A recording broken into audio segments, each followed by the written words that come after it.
All right, what we're looking at today, we're going to find out what it is that you know about engine performance, and we're going to give you some information that you didn't have before, hopefully. This is an early class over there. Now, when an engine's running right, the bearings, the valve train, the rings, and the cylinder walls are healthy. See, all the metal parts are fitting together the way they ought to. The air is trapped where it's supposed to be trapped. The cam and crank are spinning in time. That means the valves are opening when they're supposed to open. The spark is strong, and the spark plugs are clean and not excessively worn. And this one right here, this spark plug right here, came out of Olivia's Explorer whenever we changed it for the first time at 238,000 miles. That was a very old spark plug. And as a matter of fact, that's the spark plug right there that I just took, that I've been showing you a picture of. Anyway, so back in the day, spark plugs would last about 12,000 miles you had to replace them. I'm talking about the 1960s and 70s, you know, 12,000 miles right all you get at. Points and plugs, all that, you know. All right, they'll all be running at about 200 degrees. A cold running engine is not efficient. If it's running colder, your engine controller will actually throw a PO328 code or, you know, a PO325 code, because if it's running too cold, it's not going to be efficient. It's going to be, now how much water do you make for each gallon of gas you burn, you remember? You make water when you burn gas. How much water? You make a gallon of water per gallon of gas. That's why you see steam coming out the pipe when it's cold, right? You're making that water. All right, there's going to be some of that that's going to get by the rings. And it's going to get in the crank. It's going to be floating around in the crankcase. This is good for you on your engine repair. Floating around in the crankcase. And if you don't get it hot enough for the PCV system to process it and get all that steam out of the crankcase, like if you crank it up and grandma goes to the store, which is fitting halfway up the street and comes back, comes back, she's going to have a car that's a pristine car if she bought it new, but it's going to be so sludged up that the Trailblazer issue has, you know, the Trailblazer you pull the pan off of, had that sludge in the pan, and that sludge, usually, I've seen them a lot worse than that, but it had enough sludge in the pan where it clogged the screen up, starved it for oil, and wiped out the bearings, right? And I have known people that bought a grandma or grandpa car say, hey man, this thing's all tight and it runs good and it looks just like a brand new car, and the first time they drive it on a long trip, all of that sludge, you know, melts and goes down to the bottom of the pan and starves it for oil, locks the motor up. You know what I mean? I'm telling you, running an engine too cold is a bad idea. Well, you want it to run good and warm. Right up in the middle is where you want to see it. The fuel system's got to be delivered as it should. The oil will be clean and not contaminated. You got a bunch of gasoline in the oil, you're going to have issues. You got to be good, clean airflow. All right? And that's your oil, that's your fuel pressure, that's good airflow. Right? Uh-oh, it went too. I can't stand it when it does that. All right, causal condition of poor or no operation out of time. If the crankshaft is running ahead of the camshaft, that means the valves are opening late, and nothing's like it ought to be. If you've got an engine, if you look at it, if the timing belt replacement interval on an engine that says it's supposed to be replaced at 104,000 miles, a lot of the times it'll jump time by the time it's got 108,000 on it. And if it's one of these, like a Kia Cephia or something, it snaps the heads off valves and beats the crap out of the pistons and destroys the engine. You want to make sure that you're the one that decides when the timing belt gets replaced. You don't let the timing belt decide, because it ain't going to make a good decision. This girl came in here one time with this car, and I heard the timing belt slapping the cover. We were doing something else to the car, and I said, look, we need to put a timing belt on here. It won't cost me about 30 or 40 bucks because you're doing it through the school, you know, and she's enrolled here. And she said, okay, so I ordered a timing belt. She never showed up. Well, about 6 weeks later, she had come back. She told me that she had been pulling into Walmart a month after I told her to get the timing belt put in. She didn't do it. And it jumped time, and it cost her $1,500 to get it fixed. And I was telling her, you need to get a timing belt replaced on this. All right, late valve timing causes low engine vacuum, surging, poor fuel economy. Remember, late valve timing and late ignition timing causes poor engine vacuum. You got your vacuum gauge hooked up. What should it read? What's a healthy engine read?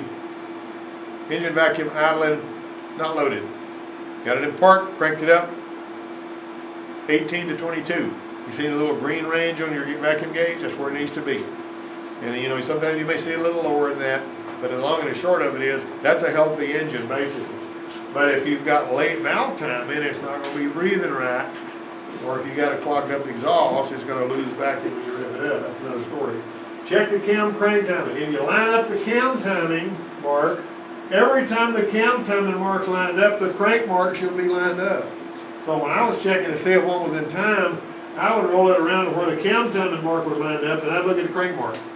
If you line the crank mark up and then look at the cam mark could be either over here or over there because it's only turning half as fast as that. So that one's gonna line up every time that one's lined up. But that one ain't gonna be lined up every time that one's lined up. Does that make sense? Because this is turning twice as fast as that, this is only gonna line up every other time. How many degrees of engine turn do you get for a full cycle? 720 degrees, 2 full turns.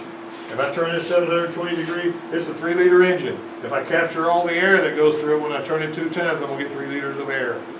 If the volumetric efficiency is 100%. But because the air's got to go in through and make curves and all that kind of stuff, and it's not gonna get 100% of what it's capable of breathing because it ain't got time to go in there. That's what volumetric efficiency is about.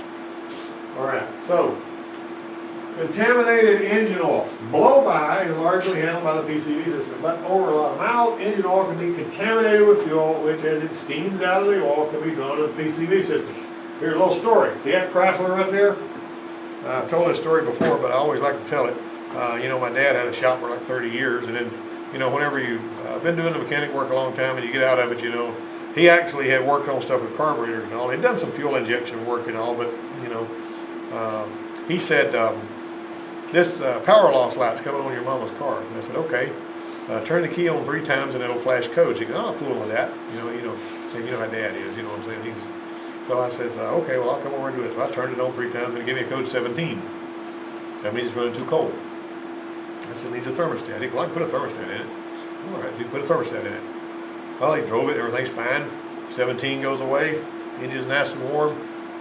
Then he decides that about a week later, he's gonna take it over to the shop and change the oil. So he jacks it up, he changes the oil, he calls me up. All I did was change the oil and now it won't idle. Remember that story? Mm-hmm. What happened? Can you explain why? Gas in the oil. It had gas in the oil because it was running too cold. And it contaminated the oil with gas. Because when it's running too cold, it's running rich, right? Contaminated the oil with gas, it was PCV system pulling gasoline out of the oil. And it had adaptive learning, the fuel trims, had gone way off balance. So when that gas wasn't there no more, it's like a carburetor was out of adjustment. It wouldn't idle. Well, anyway, when he took the battery cable off, I had him wash the throttle body out too. Everything was fine. I fixed that one over the phone. All right, so Bronco story. This is one I like to tell over here. This guy that I was working with, Mark, and some of y'all might remember this story. Mark was working on a Bronco. It was a brand new Bronco. It only had probably 1,000 miles on it. They said, this thing runs terrible. And then when you first crank it up cold, it pops and snorts and cuts up. And it won't run right. And so he worked on it, never could figure it out. And finally he says, the only thing that's going on with this thing is beating me up over here. And I says, go out there. I kind of had an idea to do what was wrong with it. I said, go out there and ask the customer what kind of gas they're using. I guarantee they're using premium gas. So he goes out there and he says, what kind of gas are you using? Oh, we're using 93 octane, best you can put in there. He says, now tell them to go burn all that out and put some regular gas in there, and don't ever put premium gas in that car again. I don't want no more trouble with that. But the premium gas burns slower, right? All right, and because it burns slower, it actually, if it's calibrated to run on regular, premium fuel can cause stumbles when the engine is cold, and carbon deposits on the pistons and the head because it's not burning all the gas. It's leaving some of it in there and it turns into crud. And it builds up on the head and takes up some of the space in the combustion chamber, raises the compression, causes it to ping, so you got to burn premium gas, keep it from pinging, which is like labor knock. People call that valve rattle, but it ain't valves. It's basically the gas, it's lighting off before your spark plug fires because it's actually getting too hot in here. All right, so that's kind of like it. I know how to test for alcohol. Y'all did this already, didn't you? You ran that thing where you put the alcohol in it and measure the procedure. Weak spark. A weak spark typically means a bad coil. 1/4 of an inch is not enough. Your old shop manual just say, let it jump 1/4 of an inch. And I've seen people that went to those schools and were trained from them old manuals, and they let it jump 1/4 of an inch, and they say, oh, it's got spark. And then they go looking somewhere else for the problem. The car still wouldn't start, still wouldn't start, still wouldn't start. Whenever I'm checking for spark, I'm going to put that where it's jumping spark, and I want to try to stretch it. I want to see it popping about that far. When you got a spark tester, you can screw that little thing out. See what I'm saying? If it ain't popping about an inch, these new systems, because these new systems are putting out 110,000 volts or something. The old oil field coils, like that one over there, that oil field coil would only put out about 40,000, 50,000 volts. These newer coils, like the E-core coils and all, they're not oil filled, they're 80 to 100, some odd thousand volt coils.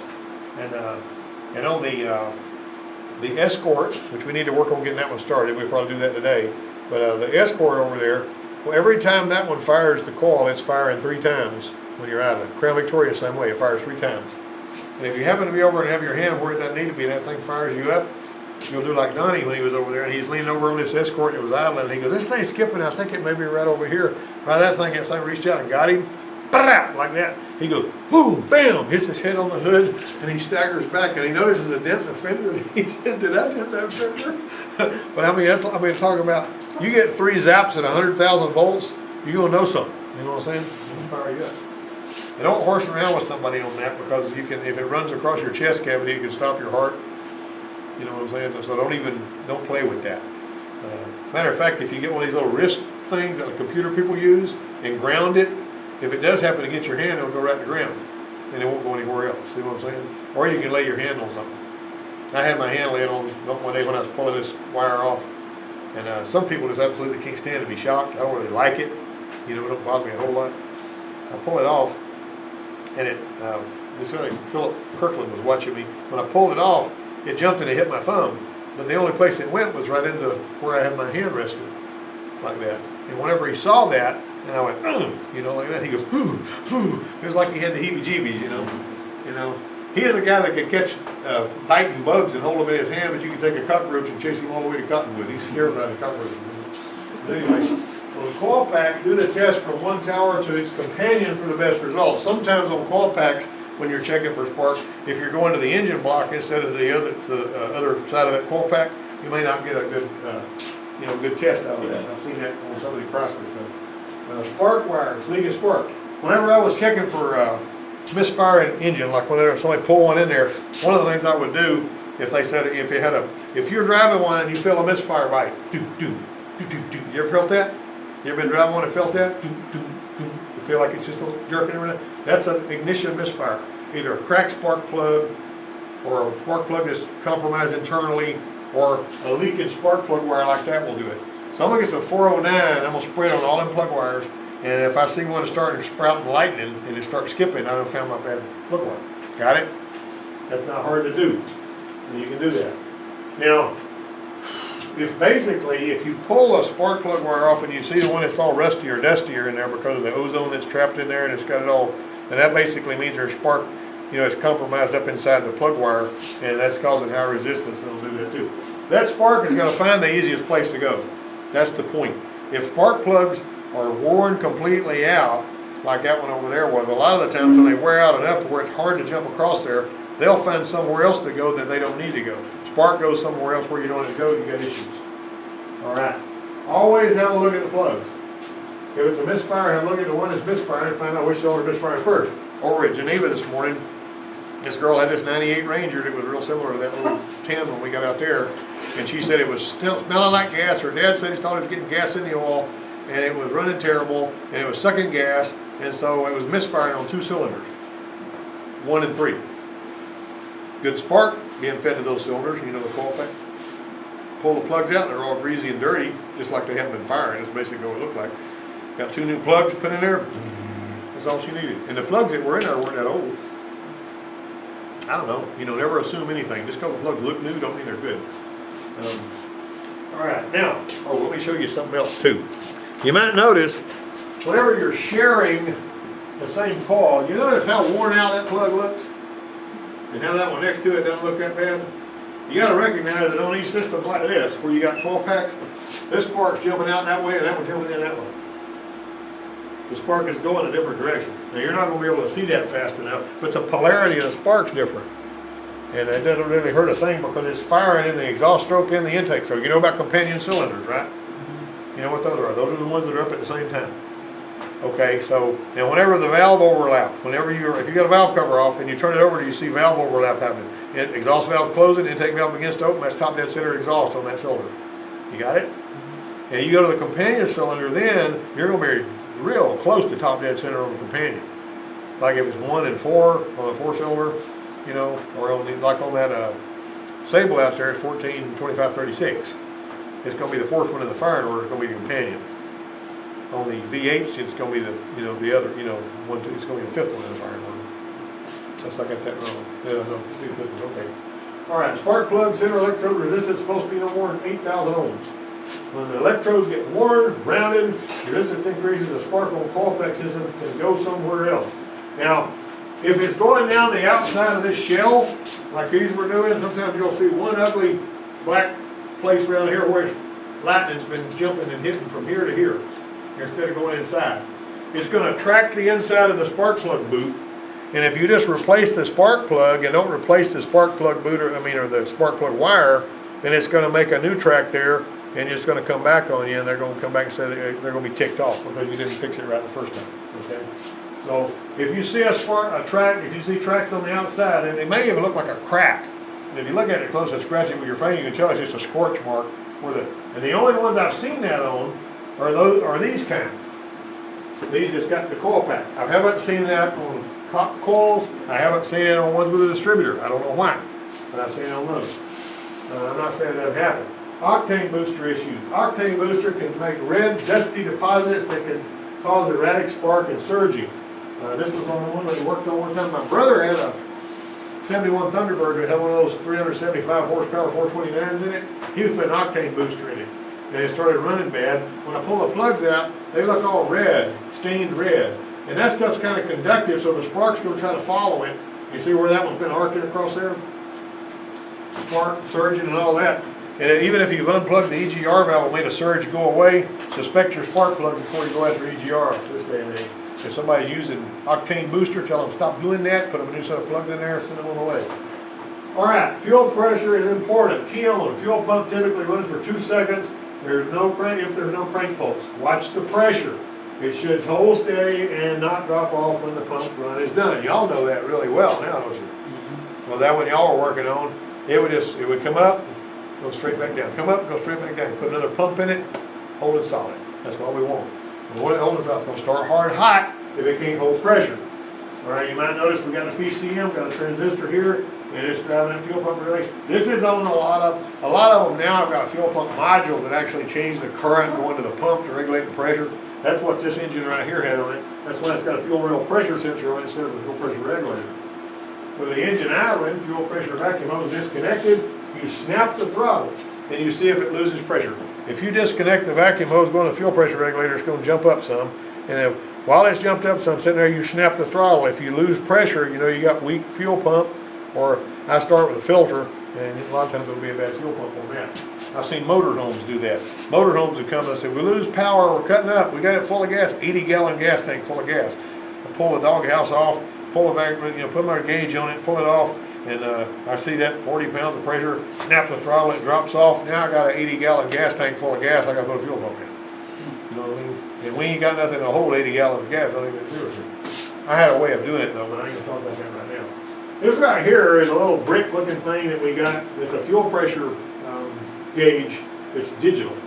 All right, and so right here, if you look at the fuel rail pressure on that scan tool screen, it was 42, that was 33. Just because you're seeing the rail pressure on here doesn't mean that it's accurate. If you can check the live pressure, you're always better off doing that than you are looking at scan. Everybody wants to plug a scan tool screen, sit in there and air condition, cool it and all, while they play with the scan tool a lot, you know what I'm saying?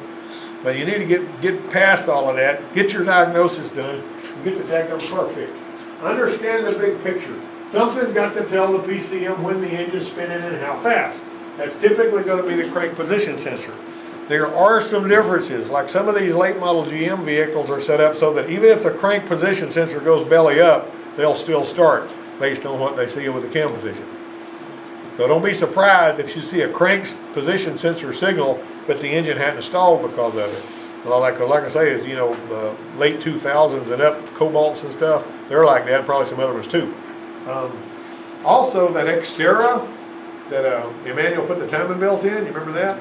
That one there has a crank sensor that has nothing to do with fire in the ignition system. It's only there for misfires. Here's the caveat. If you can adjust the timing by turning the distributor on that one, you're supposed to because it had a slotted hole, then the distributor is where all of that starts. The crank sensor was only there for misfires on that Xterra. But you can unplug the crank sensor and throw it away on that 2001 Xterra, and the distributor would run the ignition system. And that one there, it gave trouble again, and because it had a bad distributor. The new distributor we put in there was a crappy distributor. All right. Older system uses a distributor pickup for that, but there's a crank sensor right here. See the crank sensor? Crank sensor, tone wheel, same thing you got right there. You got it? Missing 2, 36 minus 1 typically. All right? And that little optical distributor's got some LEDs in it that shoot through them little slots. All right. Understand the big picture. Crank sensor alone can't tell a sequential electronic field index of which cellars on TVC. The cam sensor helps with that. It also helps with misfires on some of them. On some of them, you can unplug the cam sensor. It won't make any difference except it'll throw a PO340 code. On some of them, like on a Nissan Altima, little 4-cylinder, you can unplug one of the cams. I mean, you can unplug the cam sensor, excuse me, and it may start and it may not. All right, on some of the V6 cam, Nissans, if one of the cam sensors goes bad, it'll start, but it'll start hard. See what I mean? So the cam sensor is slightly different on every vehicle, how it reacts to a failed cam sensor. The Chrysler vehicle had 9 volts going to the cam and crank sensor. If you shorted out that 9 volts anywhere, neither one of those sensors put out a signal, and you wind up with those start from there. All right, now the cam sensor will prevent some vehicles from starting. That's what I just got through saying. Some will start, some stuff will start hard. 8 of these 6 engines may start hard because we've got this one bad cam sensor. We've seen that before. And key on, you're paying it to PCM is watching barometric pressure, closed throttle position. It's looking to see what's the throttle position voltage when nobody's touching the throttle. It's assuming you're not touching the throttle, right? Engine coolant temperature, intake air temperature. So this is the short version, right?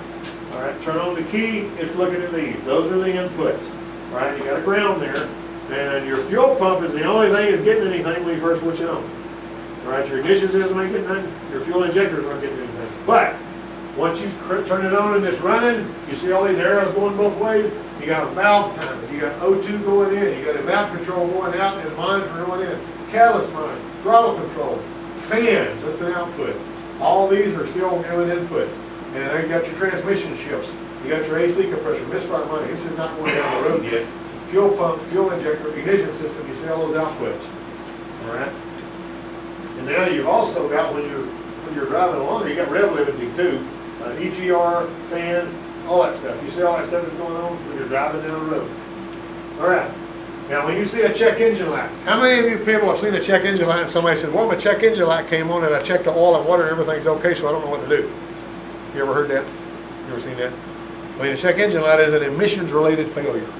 Now, occasionally, if you got one that's running too cold or something, or if it may run a little too hot, you may see a check engine light because of that.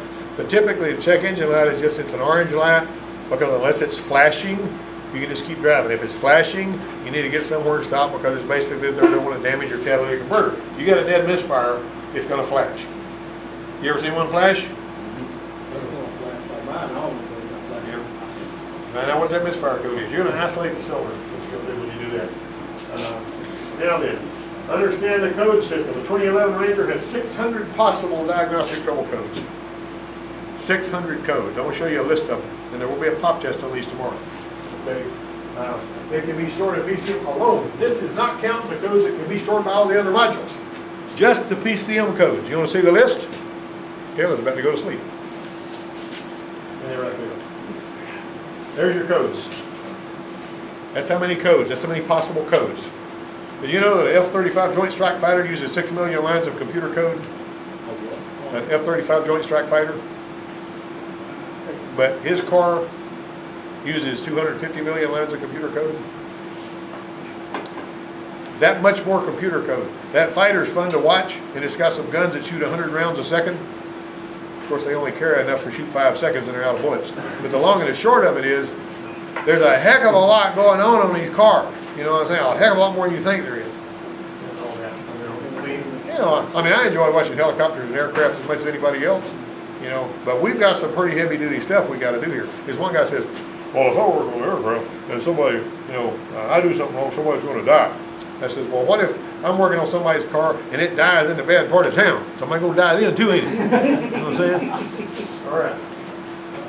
Diagnostic trouble codes. We're going to whip through these real quick. We don't like much being done. Generic codes, like you got 2 rooms in your engine control. You got your OBD2 room, which talks to everybody's scan tool, and you got your enhanced room. most people, y'all like to go to the enhanced room and heck with that OBD tube, right? I saw one time out here, and I worked in a Ford place for years, and I saw one out here on the Escort, and we actually found a, misfire on cylinder number 4, and we found out the injector wasn't seated, the connector wasn't seated. Started that injector clicking, misfire went away. I cleared the code, but check engine light stayed on. What? I'm in the enhanced room. So I backed out, went to the OBD2 room. That code was still stored, so I cleared it, and then the light went off. You got 2 rooms now. You got an OBD2 room, you got an enhanced room. The enhanced room may lie to you. The OBD2 room never will. The enhanced room, if it doesn't see if it sees a bad intake air temperature sensor, it may put 101 degrees up there. And if it's close to 101 degrees, you may think, well, I don't see anything wrong there. But if you go in the OBD2 room, it's going to show you're 40 below zero. See where I'm going with that? So always look in both rooms. It's a good idea. Go into your generic room, see what you see in there. Go into the enhanced room, you'll get a little better information on that. So your generic it starts with a 0. 1 is an OEM code, so that's going to be your enhanced. So you notice how they break it down? P is body, C is chassis, P is powertrain, P is body, C is chassis, P is powertrain, U is network. And then basically, here's your vehicle system. 1's air fuel, 2's the fuel injectors, 3 is ignition or misfire, on and on it goes. All right, and so PCM related, transmission transaction related. All right, and the last 2 codes give you what's wrong there. All right, look at that one there. P108, P0108, that's a generic code telling you map sensor voltage is too high. See that? And see, there's your 1, air fuel. Got it? You understand how that works? All right, so there's your 401, insufficient EGR flow. Look at that. Auxiliary emission controls, EGR, and 01, insufficient flow. That's a generic code. All right, let's look at this one here, P0203. See that? Fuel injectors. Number 3 injector. You get in the picture, you can decode those things. Now, some of the newest systems that are coming out are going to have 7-digit codes. They started out with 2-digit codes, then they went to 3-digit codes, and now they're going up to, they got up to these codes, and you can get up to, they're getting more and more. But the 7-digit code is supposed to give you more of an idea of exactly where the problem is. I mean, it's a good thing they're trying to do, you know what I mean? There's 1709. Look at that 7. Transmission transaxle rated. 19 part neutral switch position out of range. That is a OEM code because it's got the 1. All right, get familiar with this system here. If you don't understand codes and what sets them, you can't fix much. So you go in here, and I'm going to look at this description. This is a PO125. Insufficient coolant temperature with closed loop fuel control. This tells you what it means. This tells you what sets it, and this gives you an idea where you need to go to fix it. You got it? So always go in there and find out what it is that sets that code. What does it mean when I see that code? You got it? That's all for today. Does anybody have a question? If I'm going too fast, don't matter. It's going to be on YouTube. I did this presentation one time before, but it was not quite so animated, really, and all that. So anybody got, and no questions, no comments. But wait, I wanted to stay in here another hour. Yeah, you come back up. All right. See you later.